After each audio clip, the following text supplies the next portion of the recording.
로마서 12장 2절. 오랜만에 오는 친구들 많네요. 추석 때 되니까 오랜만에 온 친구들 많네. 박씨 있고 안씨 있고 또 이거 안 불러주면 큰일 나는데 강씨야 강씨? 곽씨도 있고 또 오랜만에 왔는데 나 안 불러준 것 같다. 누구냐? 또 시험 들어가지고 다음에 안 오면 김씨 있었네. 큰일 날 뻔했다. 자, 전 분명하게 그 사람의 명예를 존중하기 위해서 실명을 거론하지 않았습니다. 자, 하나님 말씀 볼게요. 로마서 12장 2절.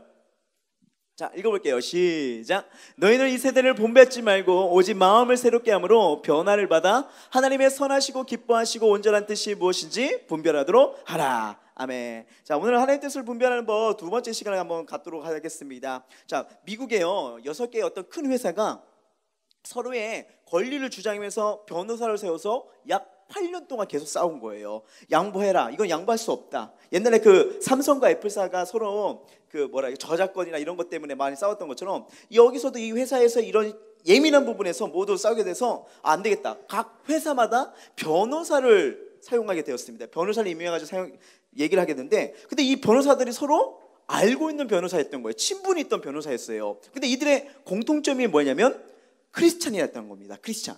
그래서 어떻게 해서라도 이거를 논의를 해보고 합의를 하려고 하는데 서로의 주장이 너무 강하다 보니까 이 친구들이 일단 자기들이 맡은 그 회사를 변호하기 때문에 어쩔 수가 없잖아요. 근데 이 사람이 어떤 한 변호사가 이렇게 말하는 거예요.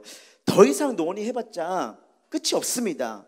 어떻습니까? 한번 우린 그래도 크리스찬이니까 하나님 뜻이 어디 있는가를 각자가 여쭤보고 그 결과를 무기명으로 써서 이 상자에 넣도록 하면 어떨까요? 그래서 그 무기명으로 자기들의 생각과 이 합의점을 도출할 수 있는 것을 써가지고 그 상자에 놓고 최대한 많이 나온 쪽으로 한번 해봅시다. 그러니까 그래, 기도하고 생각한 거기 때문에 어쩌면 여기서 우리가 답을 찾지 않을까 라면서 제안을 했던 거예요. 그래서 모두 좋다고 하면서 시작했습니다. 그리고 그들이 계속 기도할 시간을 주고요, 그리고 지시받은 것처럼 거의 똑같은 시간에 그 상황을 그 상자에다 넣었던 거예요. 그런데 이 상황에도요, 모든 사람의 의향은 이 상황을 얘기를 하지 않았는데 나왔던 결과물이 한 가지 주제로 똑같이 나온 결과를 보고 모두가 놀래버린 거예요.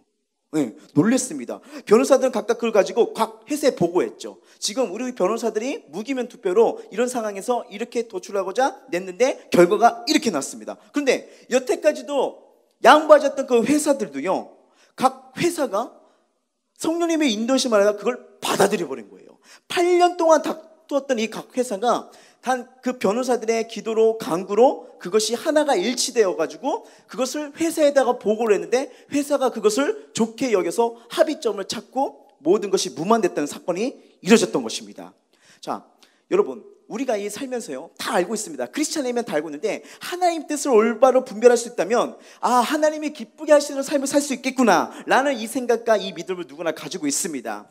그런데 이 하나님의 뜻을 분별한다는 것은 생각처럼 정말 쉽지가 않더라고요. 그렇죠? 정말 쉽지가 않다는 건. 그래서 오늘은 이 하나님의 뜻을 찾는 그 비결 중에서 이제 아브라함을 통해서 한번 어떻게 하면 하나님의 뜻을 좀 더 우리가 실상성에, 분명히 말씀드립니다. 이게 곧 절대적은 아니에요. 하지만 보편적으로 이루시는 이 과정 속에서 여러분이 순간순간마다 매번 선택을 해야 되죠. 매번 순간순간마다 하나님이 인도하시기를 찾아야 되잖아요. 그래서 이 도움이 되고자 여러분을 말씀드린 거예요. 왜? 이건 여러분뿐 아니라 저에게도 적용되는 거기 때문에. 그래서 함께 우리가 부족하지만 연약하지만 하나님의 인도하심이 어떤 관점으로 그리고 어떻게 준비를 하면서 이루어지는지를 한번 살펴보도록 하겠습니다. 자, 오늘은 그것에 대해서 아브라함의 삶을 통해서 좀 몇 가지 힌트를 얻고자 합니다. 첫 번째, 하나님의 뜻을 찾으려면요 이걸 꼭 기억하셔야 된대요. 자, 보여주세요.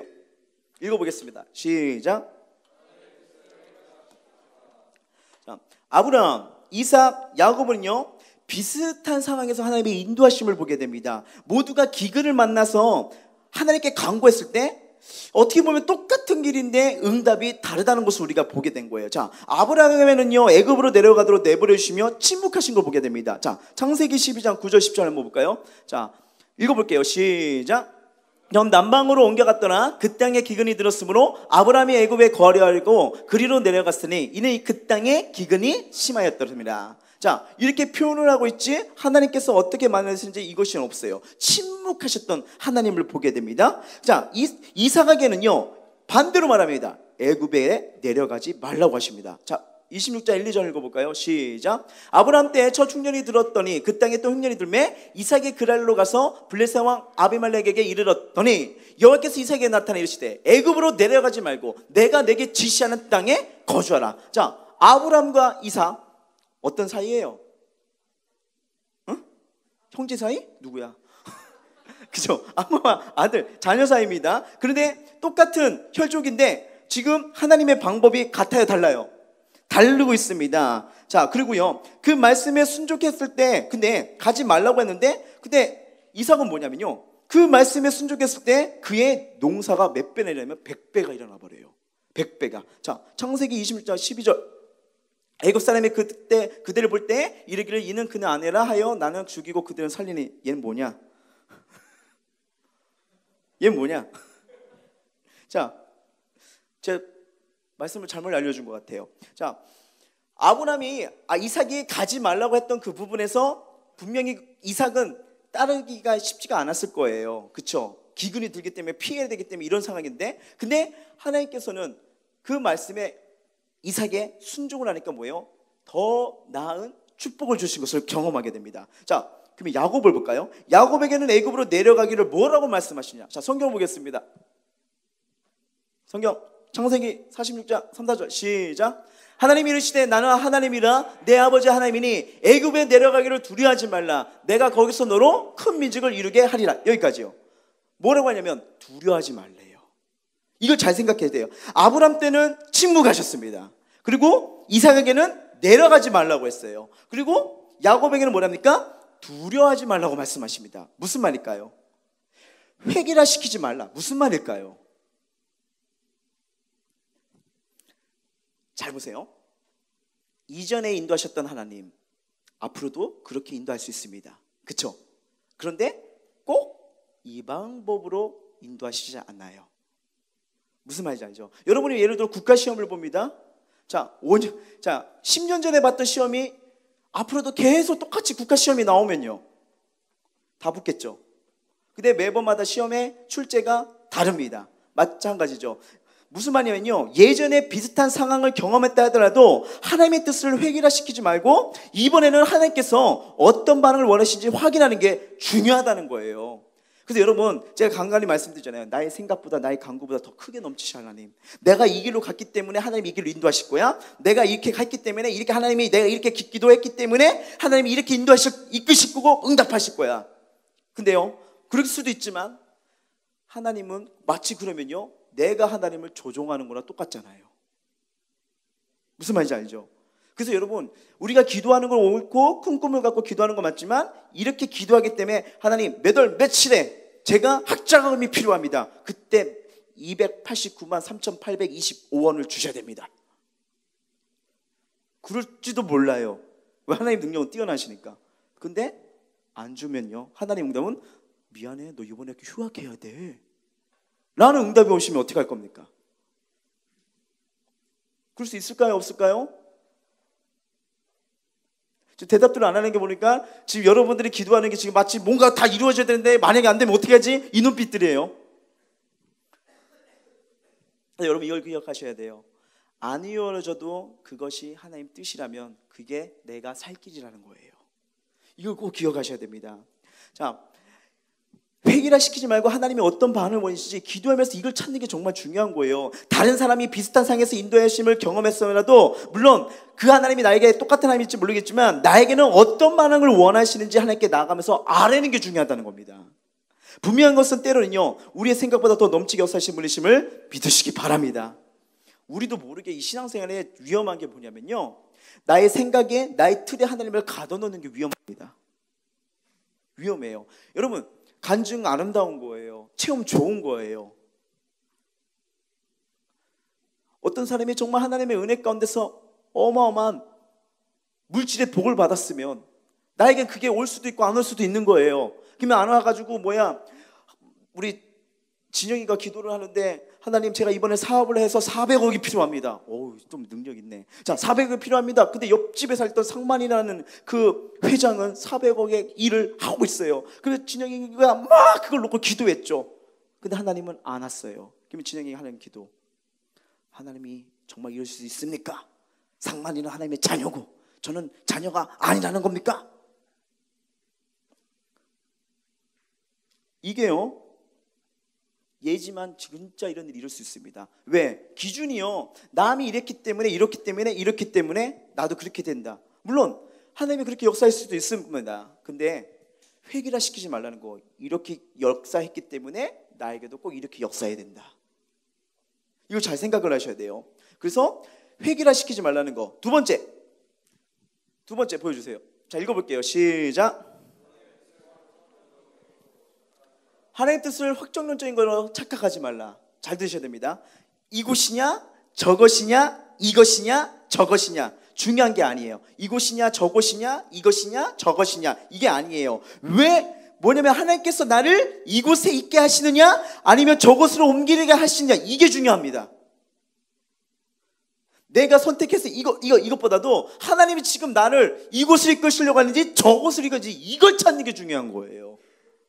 이게 찾는 게 중요한 겁니다. 하나님께서 나를 이곳에 있게 하시느냐 저곳에 옮기느냐, 이거 아브라함의 경우가 그가 애굽으로 내려가느냐 아니면 가나안에 남아있어야 하느냐는 별로 중요한 것이 아니었습니다. 애굽으로 간다면 그것을 하나님께서 허락하신 가운데서 하나님이 동행하고 계시냐, 이게 중요합니다. 동행하고 계시느냐. 가나안에 머문다면요, 그것을 하나님께 허락하시며 동행하시냐 하는 것이 중요하다는 겁니다. 하나님의 심판이 선포된 니느웨가 하나님을 향해 회개했을 때 하나님의 심판이 유보가 되잖아요. 중요한 것은 지금 여기 계시니까 됐다, 하나님이 이끄시니까 됐다, 이게 아니에요. 중요한 것은 그 과정 속에, 삶 속에 결론을 함부로 내리지 말라는 겁니다. 결론을요. 응답 됐습니다 라고 했는 과정 속에서 응답이 되는 것도 있지만 과정 속에서는 함부로 응답을 내리는 게, 왜요? 다른 의도로 A에서 B로 옮길지도 모르잖아요. 그리고 여러분 잘 생각해 보십시오. 우리가 기도를 할 때 꼭 꾸준히 하는 기도도 있겠지만 상당수가 뭡니까? 기도가 중간중간에 바뀌어요. 그렇죠? 바뀌어요. 우리 대학부 남자애들이랑 기도하면 기도 제목이나 배우자 이 기도 제목을 나면 첫 번째, 이뻐야 돼요. 두 번째, 이뻐야 돼요. 세 번째, 계속 예뻐요. 예를 들어, 근데 여러분 저도 그랬어요. 근데 좀 나이를 먹으니까 바뀌어요. 외모는 중요하지 않았습니다. 참 안 믿네. 자, 제가 중학교 고등학교 때는요, 저는 조그만 그 소망이 있었다면 저는 금발을 만나고 싶었어요. 한국에는 내 스타일이 없다. 한국에는 내 스타일이 없다. 왜? 외국 영화를 봐도 뭘 하든 내 미래 다른 것 같았어요.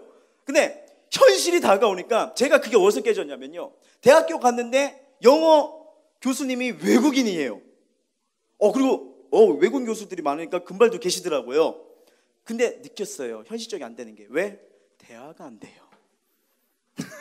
대화가 안 돼요. 무조건 갔다가 I like you, I love you 하면 뭐 한 방에 넘어옵니까? 물론 뭐 김수현이나 원빈이 가면 뭐 생각할 수 있겠죠. 그렇죠? 근데 여기서 그렇게 말해서 금발이 넘을 사람은 제가 보기에는, 죄송해요, 판단한 거 아니지만 없어요. 쉽지 않잖아요. 자, 이렇게 어떤 부분을 확인론하고 확정되는 부분인 것이 이 과정 속에서는 기대하며 소망을 갖는 건 맞지만 된다는 부분에 대해서도 물론 믿음을 선포하는 것도 분명히 있지만, 그런데 내 자의적으로, 내 생각적으로, 내 의지적으로 하는 부분도 있기 때문에 어떻게 보면 그 하나님의 역사심을 내가 한번 잘못하면 가둬놓을 수도 있다는 거예요. 이걸 잘 기억하셔야 됩니다. 자, 세 번째, 하나님 뜻을 분별하기 원한다면 일단 속토를 늦추어라. 이건 신앙의 선배들이 말하는 겁니다. 그리고 성경의 위인들이 얼마나 기도를 했는지 이걸 우리가 알려주는 거예요. 자, 인생은 선택의 연속이라고 해도 과언이 아닙니다. 그렇죠? 과언이 아니잖아요. 과언이 아니에요. 선택의 상황에 직면하게 되면 어느 쪽으로 발걸음을 옮겨야 될지 확신이 서지 않을 때가 많습니다. 이럴 때 추측하면서 성큼성큼 발걸음을 옮기다가는 어떻게 합니까? 사고를 당할 때가 많습니다. 오히려 더 꼬일 때가 많다는 거예요. 자, 여러분, 차를 운전하다가요, 안개가 나타나면 어떻게 합니까? 속도를 더 올려야겠죠. 그렇죠. 늦춰야 됩니다. 늦춰야 돼요. 이렇게 이 가시적이 가까운 거리는 보이지만 더구나 이 고속도로는요, 차들이 빨리 다니는 거기 때문에 이 사고는 정말 위험합니다. 그럼 돌발을 켜놓고요, 더 어떻게 하냐, 속도를 늦춰야 돼요. 분명히 고속도로이기 때문에 빨리 달릴 수 있는 그 경로를 만들었지만 안개가 생기면요, 무조건 속도를 늦춰야지만 안정권에 들어갑니다. 안정권에 들어간다는 거예요. 그래서 차의 방향을 정하는 것보다 속도를 늦추는 일이 맞잖아요. 고속도로에 안개가 맞으면 방향을 정하는 것보다 속도를 늦추는 일이 먼저라는 거예요. 자, 여러분 생각해 보세요. 높은 사다리 하나가 벽에 세워져 있는 모습을, 자, 눈 감아 보세요. 마음에 그려보세요. 졸면 이렇게 세울 겁니다. 자, 눈 감아 보세요. 눈 감아 보세요. 마음에 사다리 하나가 벽에 서 있는 모습을 그려보십시오. 그리고 그 사다리를 오르는 과정이 저와 여러분의 인생이라고 한번 생각해 보세요. 그래서 이제는 사다리 꼭대기에 다 올라간 뒤 실수로 사다리를 다른 벽에 기대 놓았습니다. 내려오려고 하는데 없어요. 자, 이제 눈 떠보세요. 그러면 축복입니까? 비극입니까? 축복입니까? 축복이에요? 이거 졸았구만. 졸았구만. 비극이죠. 내려올 그 길이 있는데 중요한 게 바로 이런 거예요. 올라가도 그것이 안정권이 있고 내가 다시 내려올 자리, 그 자리에 배치가 돼야 되잖아요. 근데 성큼성큼 올라가다가 빨리 올라가다가 발에 힘을 주면요, 그 사다리가 밀려서 힘에 의해서 다른 데로 넘어갈 수도 있잖아요. 그래서 이 하나님 뜻을 분별할 때는요, 정말 중요한 게 뭐냐면 속도를 늦춰야 되는 겁니다. 그러면 하나님 분별할 때 상황의 이름이 일단은 속도를 늦추고, 아브라함도 이 기근을 만나 상황의 속도를 내지 않았기 때문에 하나님 뜻을 구하며 점점 어떻게 하니까 나중에는 남방으로 내려가잖아요. 자, 12장 8, 9절 한번 보여줄까요? 12장 8, 9절. 거기서 베델 동산 쪽으로 옮겨 장막을 치니 서쪽은 베델이요 동쪽은 아이라. 그가 그래서 여호와께 제단을 쌓고, 뭘 했어요? 제단을 쌓고 여호와 이름을 부르며더니 점점 남방으로 옮겨가더라. 속도를 늦추면서 계속 여호와를 찾는 게 중요하다는 겁니다. 이게 중요한 거예요. 그리고 네 번째, 하나님 뜻을 분별하는 거 읽어볼게요. 시작.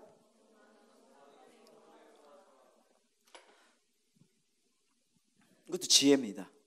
지혜예요. 속도를 주시다면 이제 하나님께 내 발의 등이요 내 길에 빛이 되어주시기 이끌어도록 간구해야 되는 거죠. 안개등 뭡니까? 내 발의 등이 되시는 그 하나님의 말씀을 켜고 그 인도하실 때나 한 걸음 한 걸음 한 걸음 옮겨보면요, 안개지기를 벗어나잖아요. 그래서 여러분, 우리가 이거 하나님의 이렇게 인도하심을 보게 되면요, 이거 해주세요, 저거 해주세요, 뭐뭐 해주세요, 내일은 이걸 응답해 주셔야 됩니다, 다음날 이걸 응답해 주셔야 됩니다, 이런 자체는 잘못하면 욕심입니다.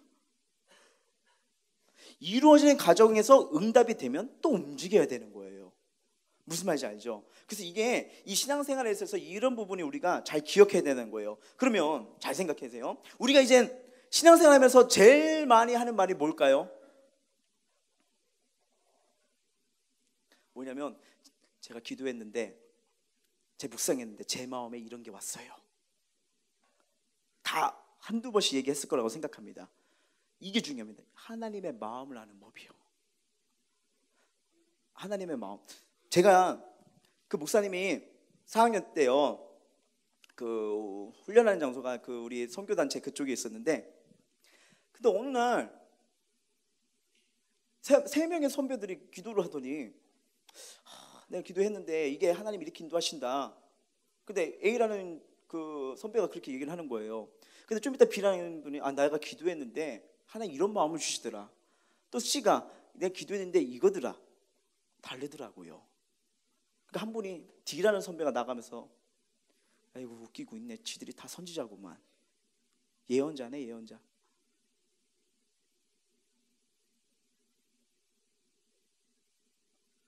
분명한 건 성경을 하나님은 질서의 하나님이신데 왜 이런 결과가 나왔을까요? 그럼 우리가 판단한 기도는 어쩌면 이렇게 될지도 몰라요. 그 기준이 여기 A, B, C라고 합시다. 그러면 우리가 할 수 있는 기준은 뭐예요? 몇 분, 얼마큼 기도해 보셨어요? 아, 일주일이요. 여기는요, 하루요. 아, 여긴 3일. 아, 그럼 이게 응답입니다. 이렇게 우리가 함부로 또 내릴 수가 있을까요? 이게 정말 쉽지가 않아요. 왜? 우리도 내 기도했는데 이 마음인데 라고 했다가 틀린 적 정말 많죠. 이게 정말 쉽지가 않습니다. 왜? 사단이 이 마음 갖고도 역사하거든요. 자, 그래서 잘 보세요. 하나님은요, 우리랑 쥐와 고양이 게임을 하시는 분이에요. 쥐와 고양이 막 잡기놀이. 뭐 예를 들면 하나님은 우리에게 내가 어떤 존재인지 넌 모를 거야, 나 잡아봐라, 이런 분이 아니에요. 오히려 하나님께서는 우리가 하나님을 좀 더 알기를 원하십니다. 믿으십니까? 좀 더 알기를 원하세요. 하나님은 우리와 친구처럼 친밀한 교제를 나누기 위해서 우리를 지으셨기 때문에 하나님이 우리에게 말씀하기도 하시고 우리의 말에 귀 기울이기도 하신 것처럼 처음부터 하늘 아버지 이 모든 것이 이런 관계 속에서 우리를 창조하셨습니다. 그래서 하나님께서는요, 우리를 지으시되 그분의 형상을 따라 지으셨다고 우리가 성경에서 볼 수 있잖아요. 하나님은 자신을 우리에게 계시하셨습니다. 그 계시가 뭐예요? 뭐죠? 말씀이에요. 그래서 여러분, 기도하다 어떤 생각과 마음이 이루어졌다면요, 이제 검증을 해야 됩니다. 그냥 느껴져서 이런 게 아니라 말씀을 따라 상황에 따라 이 모든 코드가 다 맞아져야 돼요. 근데 우리가 실수할 수 있는 게 뭐냐면 기도했는데 내 생각이, 내 마음이. 저도 신대원 다닐 때 이것 때문에 많이 몇 번 실수를 했어요. 아, 이게 정말 쉬운 게 아니구나. 정말 이게 말을 내뱉거나 행동 이것이 안 되면 영광을 가리는 걸 보게 되더라고요. 하나님이 이름으로 말했다가. 정말 이 부분이 쉽지 않다는 것을. 그래서 실제로 예수님께서 이 땅에 우리가 교제하기 위해서 인간의 몸을 입고 오셨잖아요. 그러면서 뭐예요? 우리가 교제하기를 원하신 거예요. 그렇다면 어떻게 해야 이 하나님의 마음, 이 음성을 듣고 그분과 교제할 수 있느냐? 이걸 알면 우리가 좀 더 이 분별하는 데 도움이 되지 않을까 생각합니다. 첫 번째로는요, 보여주세요. 읽어볼게요. 시작. 자, 하나님의 아들이시며 우리의 뭐라고 할까요? 아들이시며 어떻게 보면 이 모든 일의 본과 섬김에 되셨던 그 예수님께서도 이 모든 일에 하나님의 뜻을 알기를 기대하셨습니다. 그렇기 때문에 날마다 하나님께 막 기도하며 나가셨죠. 예수님의 하나님의 음성을 듣고 이해할 때까지 간구했던 걸 우리가 성경에 봅니다. 막 땀이 피가 되도록 몸부림치잖아요. 예수님도 이렇게 해요. 그 하나님 뜻을 이루고자, 하나님 뜻을 알고자 몸부림치며 기도한 걸 보게 됩니다. 그리고 여러분 꼭 기억하세요. 여러분이 선택하는 것이 크면 클수록 기도 더 많이 하셔야 돼요. 더 많이 하셔야 됩니다. 이게 정말 중요하다는 것입니다. 잘 보세요. 예수님께서요, 12 제자를 뽑을 때요, 어떻게 기도한지 아십니까? 물론 그분에게 통찰력이 있겠죠. 이미 알고 계셨겠죠. 그런데도 예수님은 기도하셨어요. 어느 정도 기도하셨냐? 자, 누가복음 6장 12, 13절입니다. 자, 읽어볼게요. 시작. 여기까지. 어느 정도 기도하셨죠? 밤이 새도록요. 철저하게 해요. 사람을 선택하는 거예요. 사람을 부르는 거예요. 이거 정말 쉽지가 않습니다. 정말 쉽지가 않아요. 저 같은 경우도요, 사역을 하면서도 와, A, B, C 하면 잘 될 것 같다라고 했을지라도요, 그래서 기도하고 했을지라도 늘 그런 건 아니더라고요. 심지어는 왜 예수님이 제자들을 부를 때도, 사람을 부를 때도, 사람을 선택할 때도 저렇게 밤새도록 기도하면서 그 전능하신 예수님이, 전지하신 예수님들도 이렇게 기도했던 이 모습, 기도하시잖아요. 자, 이것뿐이 아닙니다. 예수님께서는요, 새벽 미명마다 한 적고로 가서 하루의 인도를 구하는 게 뭔지 아십니까? 여러분, 하루의 인도를 구하는 기도가 무슨 기도일까요? 하루의 인도를 구하는 기도, 안 해본 것 좀 이게. 자, 말씀 보여주세요. 그 다음 읽어볼게요. 시작. 아멘. 니네 오늘 새벽 예배 안 드렸지? 자, 하루의 인도를 책임지고 이끄시는 이 은혜를 누리는 게 새벽 기도예요. 예수님이 날마다 이렇게 기도를 하셨습니다. 왜? 오늘의 삶, 오늘의 인도, 오늘의 만남, 오늘의 상황, 모든 걸 구하심을 받으려면요, 기도밖에 없기 때문에. 그래서 여러분, 응답 받을 때까지 계속 기도하셨다는 걸 보여줘요. 응답 받으실 때까지요. 목사님도 그 최근에 좀 어떤 기도 제목을 하나님 막 주셔가지고 계속 몸부림치면 좀 기도 좀 했거든요. 근데 작전 기도를 했어요. 근데 여러분 그거 기억하셔야 됩니다. 20일 작전 기도했는데도 응답될 수 있지만 안 될 수도 있어요.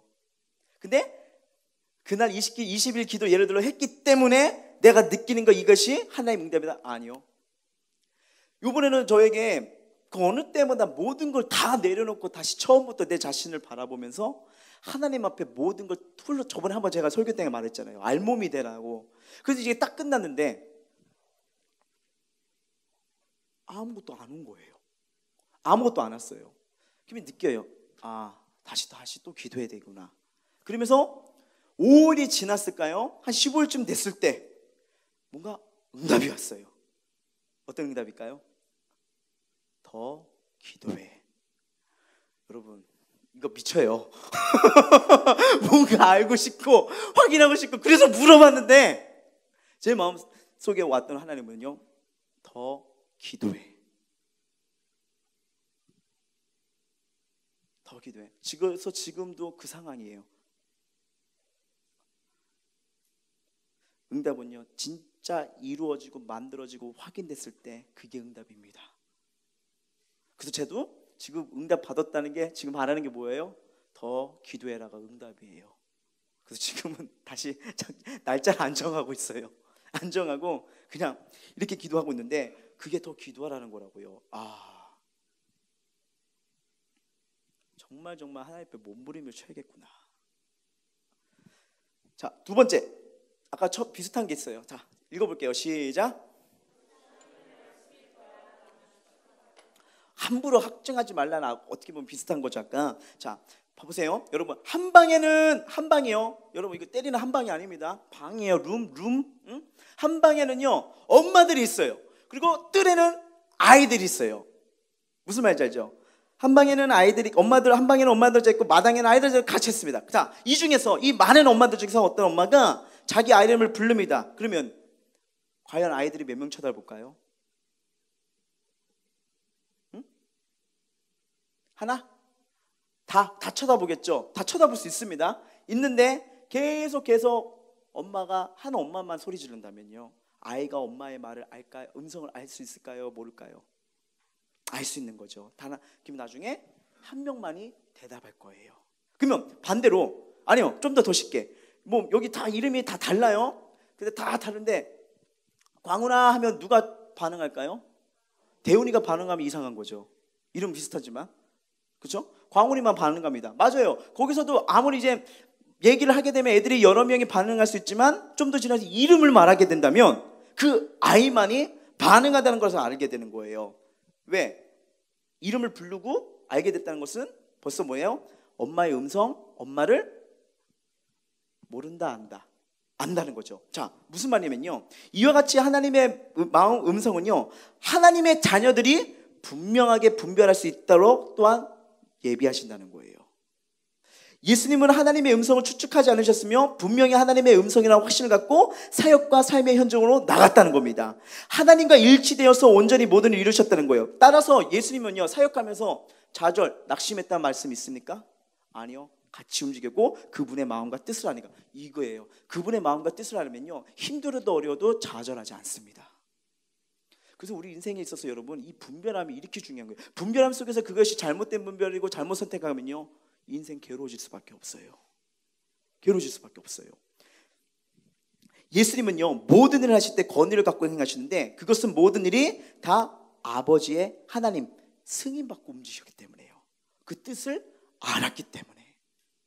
하나님의 말씀은 너무나 분명하고 선명합니다. 그렇죠? 우리에게 주신 말씀도 분명하고 선명합니다. 문제는 우리가 너무나도 분명한 하나님의 말씀을 인정하지 않고 거부한다는 것부터 문제가 시작되고 하나님의 뜻을 멀리하게 되고, 그리고 분별하지 못한다는 거죠. 말씀 그대로 믿고 내 상황에 따라 인용하거나 다르게 해석하지 말라는 겁니다. 하나님 대로 하면 되는 겁니다. 아까 엄마가 자기 자녀한테 이름을 부르듯이요. 이 성경, 그래서 여러분 무엇보다도요, 성경 읽는 게 이렇게 중요해요. 큐티하는 게 이렇게 중요합니다. 그리고 여러분 가능하면 말씀, 기도, 상황, 환경, 이 모든 것과 다 점검이 돼야 돼요. 그것이 됐을 때 하나님 뜻을 찾는 것이 더 가까워집니다. 이걸 생각하셔야 돼요. 세 번째 보여주세요. 조급하게 결정하지 말고 마음에 평안을 주실 때까지 기다려라. 이걸 생각하셔야 돼요. 조급하게 결정하지 말고 마음에 평안을 주실 때까지 기다려라. 자, 하나님의 마음, 하나님의 음성을 듣기 위한 조건들 중에 가장 어려운 것은 하나님 앞에서 뭘까요? 이거 딱 보니까 가장 어려운 게 뭘까요? 하나님 앞에서 뭘 하는 게 어려울까요? 그렇죠, 기다리는 거예요. 근데 여러분 아십니까? 기다림도 영성입니다. 기다림도 영성이에요. 요즘에 나중에 기회 되면요, 강준민 목사님의 기다림의 영성이라는 책 한번 읽어보십시오. 이게 뒤처지는 것 같고 아닌 것 같고 막 혼자 떨어지는 것 같지, 아니요. 성경의 위인들도 엄청나게 기다렸습니다. 요셉도 총리 자리까지 엄청 기다렸죠. 다니엘도 포로로 끌려가서 쓰임받기까지 엄청 기다렸죠. 어쩌면 저와 여러분에게도 지금 뭔가 기다림을 주신 상황이 있을지도 몰라요. 그래서 이 하나님 뜻을 분별하고 할 때는 조급하게 결정하지 말고 마음을 평안해 주실 때까지 기다리는 거예요. 그래서 이게 알지만 쉽지가 않다는 겁니다. 하나님께서 말씀하셨다고 하는 성령께서 주시는 기쁨, 평강이 없다면요, 절대로 행동하지 마십시오. 하나님이 원하시는 일은요, 그리고 하나님 기뻐하시는 일은 평강과 은혜가 넘칩니다. 그 결정과 관련한 하나님의 평강이 없다면 절대로 움직이지 말라는 거예요. 그 결정과 관련한 평강, 그 안에서 주 앞에서 기다리라는 겁니다. 하나님께서는 하나님의 시간에 그분의 방법대로 응답하시는 분이에요. 진짜 여러분, 하나님의 주권을 인정하십니까? 그분의 인도하심과 다스림을 믿습니까? 그러면 기다릴 줄 알아야 됩니다. 기다릴 줄 안 된다는 거예요. 하나님께서는 하나님의 시간에 그분의 방법대로 인도하시는 거지, 여러분 하나님의 성품 중에 이게 있습니다. 그분은 절대 서두르지 않으십니다. 서두르는 거 우리예요. 조급한 거 우리예요. 때때로 하나님은 우리에게 응답을 주시지만 분명한 거 그분의 시간에 가장 정확한 때 일을 만드시고 응답하신다는 거예요. 우리에게 응답을 주실 뿐만 아니라 늦어진 이유까지 나중에 설명을 해줍니다. 늦어진 이유까지 설명이요. 그걸 깨달아야 돼요. 다니엘도요, 하나님이 그의 요청 응답할 때까지 성경 보면 21일을 기다렸습니다. 위급해요. 너무너무 괴로워요. 근데 21일이 더 늦습니다. 그러면서 천사가 와서 그 늦어진 이유를 설명하죠. 바사 군대가 막았다 하면서 이 모든 상황, 이렇게 하나님 철저하신 분인 거예요. 하나님께서 우리 마음속에 말씀하신 것을 여러분 막는 두 가지 장애물이 있습니다. 우리 마음속에 말씀하시는 것을, 우리가 그분의 뜻을 분별하지 못하게 하는 게 두 가지 장애물이 있는데, 첫 번째는요, 자신의 생각이고요, 두 번째는 사탄의 속삭임입니다.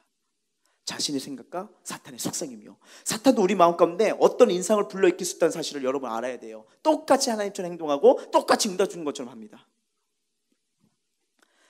기억하세요.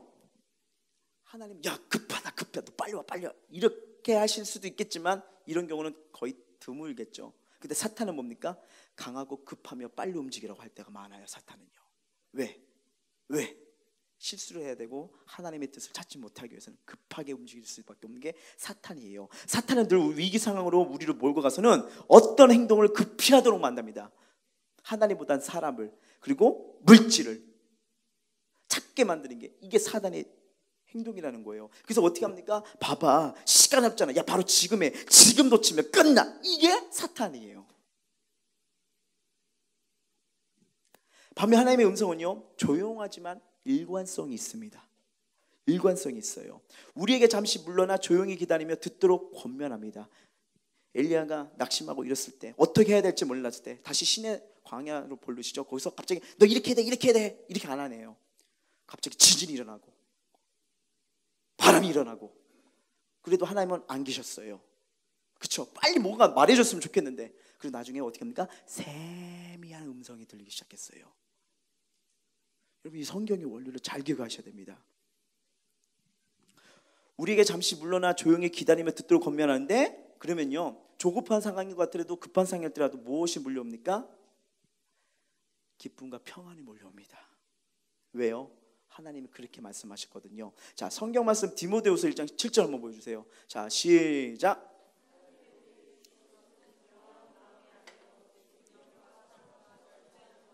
잘 보세요. 이 말씀 잘 보셔야 돼요. 모든 것을 선을 이루시고 평안과 기쁨이 있는 곳이면 그것에 어떻게 합니까? 하나님의 능력이 나타나요. 두려워하는 것은 하나님의 마음이 아닙니다.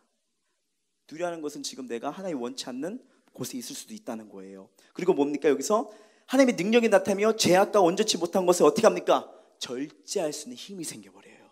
왜? 오직 능력과 사랑과 절제하는 마음을, 이게 하나님의 마음이에요. 이게 생긴다는 겁니다. 그래서 여러분, 제가 지금 계속 거듭하면서 이렇게 하나님의 분별함을 알려드리는 게 뭐냐면요, 하나님은 또한 움직이실 때, 역사하실 때 어떤 분이시냐, 성경에 말하면 질서의 하나님이라는 걸 강조합니다. 그래서 나중에 재림 때 막 이단들이 또 여기 있다 저기 있다 할 때 막 이런 말 하잖아요. 여러분, 성경 속에서 그 하나님을 제대로 잡고 믿고 이러게 되면요, 흔들릴 필요가 없는 거예요. 자, 볼까요? 고린도전서 14장 33절.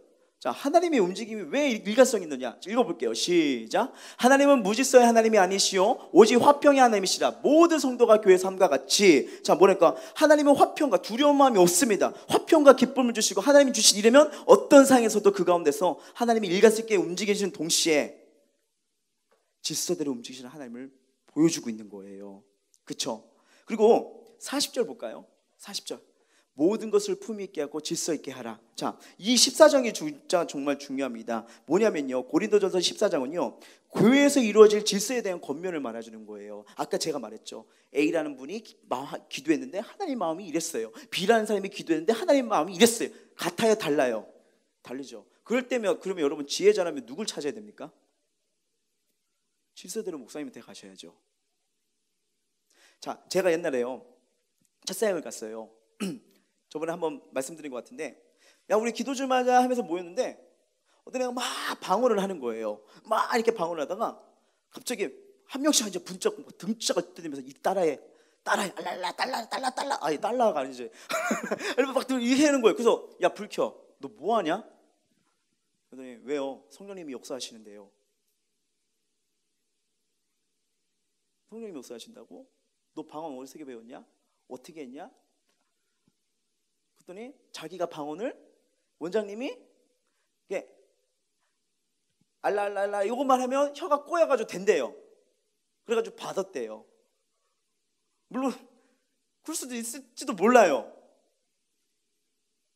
근데 제가 받고 제가 경험하고 이거는 또 제 거의 정답은 아닙니다. 하나님의 은사와 능력은 무한해요. 알았죠? 무한해요. 그래서 은사 쪽을 얘기할 때도 저도 참 의심스러워요. 근데 하나님이 주신 경우가 상당히 많거든요. 하나님이 주신 경우 상당히 이게 많거든요. 근데 그럴 수 있겠지만 한 사람 한 사람한테 내가 이렇게 하나님이 나에게 이렇게 방언을 줬다고 해가지고 이렇게 해라, 이렇게 해라. 그럼 잘 보세요.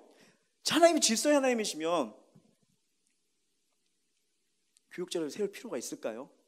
옛날에 그것이 알고 싶다가 있었습니다.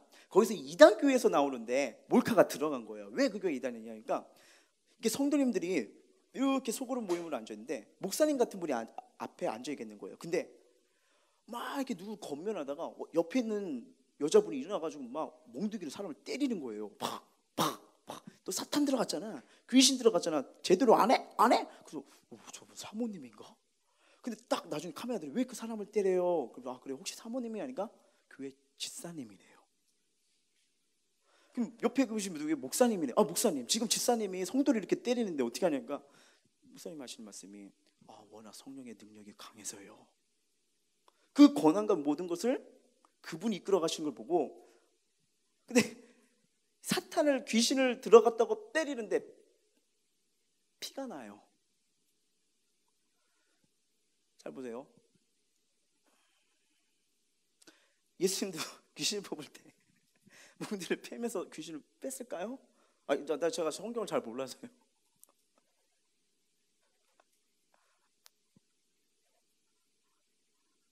물론 바울도 기도할 때 이게 손수건만 얹어도 병이 나는 거 이게 분명히 있어요. 근데 그렇게 가혹을 하면서, 근데 성경을 보면요 뭐라고 됐습니까? 말씀을 하시더니 말씀대로 되더니 말씀으로만 능력이 나타났거든요. 근데 제가 말씀드린 건 그 질서 속에서 그런 하다 보니까 어떻게 됩니까? 되게 안타깝더라고요. 하나님이 그러면 성경에 나온 것처럼 모세라는 지도자들을 세울 필요가 없는 거잖아요. 맞지요? 나중에 그 친구를 지켜봤습니다. 정말 성령의 역사가 나도 왜 조심스러웠던 거예요. 정말 얘한테 성령님이 왜 그럴 수도 있잖아요. 성령님이 임하시면 누군가를 또 강해서 역사할 수도 있잖아요. 근데 내가 얘의 그 기도 시간을 내가 막은 건가? 내가 얘보다 영성이 떨어질 수도 있잖아요. 근데 나중에 그런 식으로 해가지고 반주하는 자매를 이렇게 해서 데리고 나가버리더라고요. 그리고 참 안 좋은 영향을 끼치는 모습을 보면서 정말 이 하나님 예수님 말씀이 더 깊이 생각나더라고요. 삶이 중요하구나. 정말 이 질서대로 움직이시는 이 하나님을 제대로 보지 못하고 알지 못한다면 마치 자기가 생각하는 게 마음이 마치 하나님 뜻처럼 이 어쩌면 하나님의 도구인 동시에 우리 또한 나 또한 잘못하면 하나님이 원치 않는 사단의 도구도 될 수 있겠구나. 그래서 여러분 이 하나님의 뜻을 분별하는 게 이렇게 중요한 겁니다. 여러분 아까 이 14장에서 말하는 이 부분에 왜냐면 예배에 관련해서 교회의 질서 유지에게서 모든 이에게 덕이 되는 행동과 말을 하라는 거고 질서를 이루시는 이 하나님이 그 안에서 이 하나님을 찾고 분별을 해야 된다는 것을 지금 강조하고 있는 거예요. 자, 네 번째 볼까요? 네 번째. 자, 읽어볼게요. 시작. 우리가 이래잖아요. 진짜 하나님이 나에게 뭐 기도하는 거나 내가 구하는 게 있으면 다 알려주시면 바로 순종할 텐데. 그쵸? 우리 정아가 배우자 놓고 기도합니다. 배우자 놓고 기도해요. 그러더니 음성이 듭니다. 예를 들면 수찬아 미안해. 안수찬과 결혼해라. 아멘 할렐루야 하면 정아 좋아 안 좋아? 좋지. 그렇게 뭔가 확연하게 확심이 있는 것 같은데 자 수찬아 저 표정 왜 그래? 웃어. 자 중요한 게 있어요. 이렇게 뭔가 뚜렷하게 알려주면 좋겠어요. 사도 바울이 다메섹에서 사울아 어쩌냐 나를 핍박하느냐 누구십니까? 난 네가 핍박하는 예수라. 이렇게 뭔가 음성이 들려지고 막 이랬으면 좋겠는데 우리 삶이 그러지가 않아요. 그렇죠? 정말 그러지가 않아요. 쉽지가 않아요. 그런데 여러분 문제는요 이걸 생각해야 돼요. 언제는 문제는 나애더라고요. 나 누구? 나예요. 나 무슨 말이냐면요 우리가 이미 알고 있는 하나님 뜻에도 순종하지 않는다는 사실입니다. 우리가 사소한 일에 계속 순종하지 않는다면요 여러분 하나님께는 결코 큰 사역을 큰 일을 맡기지 않습니다. 하나님 성경은요 작은 일에 충성한 자 거기에서 그거부터 시작하는군요. 우리가 사소한 일에 있어서 하나님의 음성과 하나님의 마음을 듣는 그 삶을 살 때 우리의 생존을 자유하기 위해서는 하나님의 음성에 더욱 즉각적으로 들을 수 있게 된다는 건데요 예수님은 항상 하나님이 기뻐하신 일만을 행하셨는데 작은 일이든 큰 일이든 즉각적으로 따르셨어요. 무슨 말이냐면요 큰 일이든 사소한 일이든 하나님의 음성에 절대적으로 순종하신 거. 제가 2주 전인가 3주 전에 여러분이 설교했잖아요. 하나님의 뜻을 어떤 자에게 알려준다고요? 겸손한 자, 또 하나는 어떤 자? 그렇죠. 순종하려고 하는 자예요. 그런데 알려줘도 반응하지 않으면요 그 뜻을 계속 알려줄 필요가 있을까요? 그래서 예수님도 하나님의 뜻에 작은 일에 그냥 절대적으로 순종하신 겁니다. 하나님과 친밀한 교제를 나누는 사람은요 사소한 일에부터 하나님의 음성을 듣고 그 음성에 순종한다는 거예요. 이는 절대 작은 일도 가볍게 여기도 순종하지 못한 자는 큰일 할 수 없다는 걸 알려줍니다. 요번에 일 있어서 타 지역을 갔다가 오면서 설교를 딱 듣는데요 그 로마서의 말씀을 설교를 탁 하시면서 이 부분을 탁 주는데 제 마음을 확 찌르는 거예요. 뭐냐면 여러분 예배를 날마다 드리고 있습니까? 하루에 몇 시간씩 꼭 기도하고 계십니까? 말씀도 가까이 여기고 있습니까?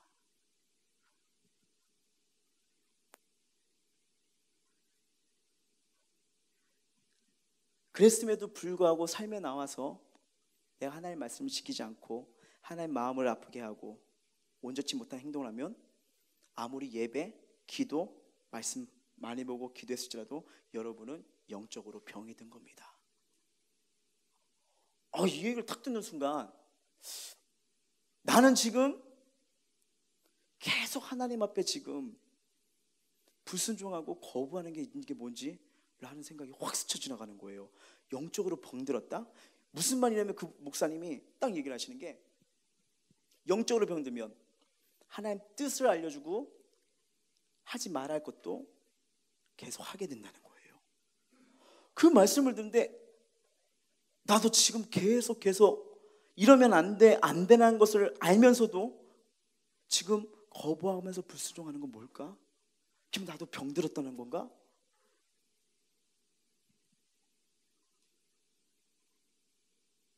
여러분은 어떠하십니까? 하나님께요, 순종하면 순종할수록 우리는 하나님을 더 잘 알게 됩니다. 그리고 그 자에게 하나님은 하나님 마음과 하나님 뜻을 더 알려줘요. 이게 영적 친밀감이에요. 그러면 뭐예요? 친밀하면 친밀할수록 분별을 더 할 수가 있는 거죠. 기억하십시오. 많은 경우 우리에게 정말 필요한 것은 진리가 아니라 이미 밝혀진 진리에 대한 순종입니다. 예, 순종이라는 거. 그래서 하나님은 질서 하나님이라는 걸 잊지 않았으면 좋겠고요. 그래서 여러분에게 좀 더 이 모든 것을 좀 도움이 되고자 영상을 하나 준비했어요. 이거 보고 우리 마치도록 하겠습니다.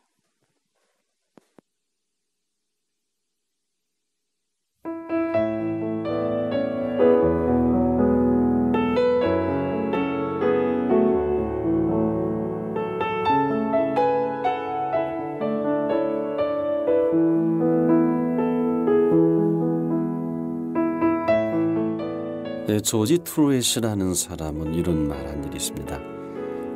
인간이 가질 수 있는 가장 위대한 지식은 하나님의 뜻을 아는 것이며, 인간이 행할 수 있는 가장 위대한 업적은 하나님의 뜻을 행하는 것이다. 우리가 하나님의 뜻을 이룬다. 사실은 의외로 쉽습니다. 그냥 그 뜻대로 살아가기만 하면 되기 때문입니다. 그런데 하나님의 뜻은 친히 하나님이 이루시는 것을 하나님의 뜻이라고 합니다.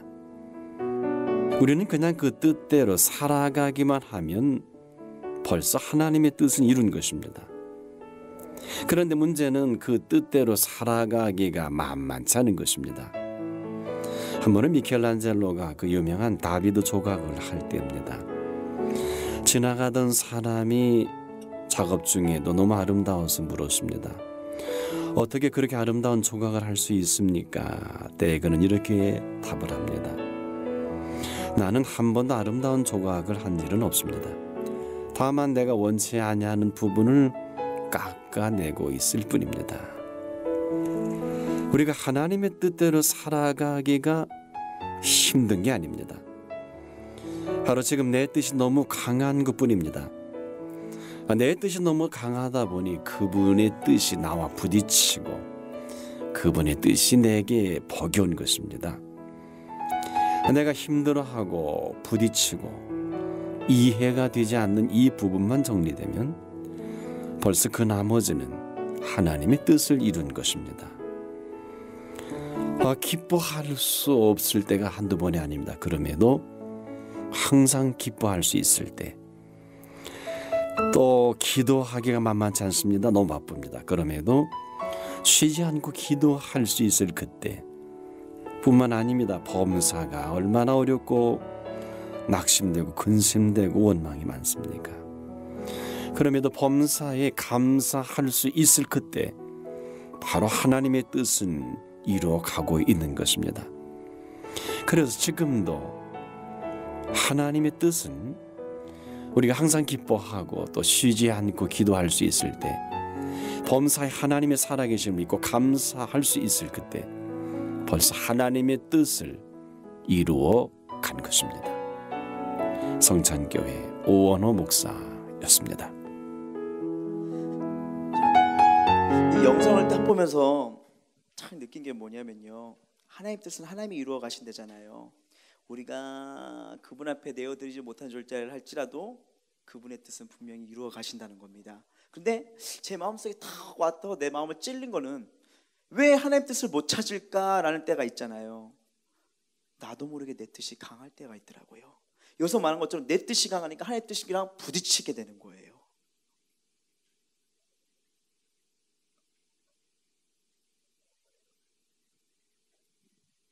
그러면 강조하는 게 뭡니까? 밝혀진 진리에 대해 순종하라는 게 보여주잖아요. 저는 여기 있는 한 사람 한 사람이 정말 내 뜻이 강한 게 아니라 하나님 뜻이 강해서 정말 그 길이 바로 생명과 구원과 은혜의 길이잖아요. 결론 뭐예요? 그 길만이 살 길이잖아요.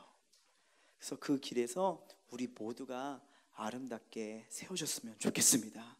그래서 하나님의 인도하심을 따라서 아버지의 뜻을 찾는 그 몸부림과 은혜 속에서 정말 여러분의 삶과 여러분의 꿈과 이 비전이 더 아름답게 세워지기를 주님의 이름으로 축복합니다.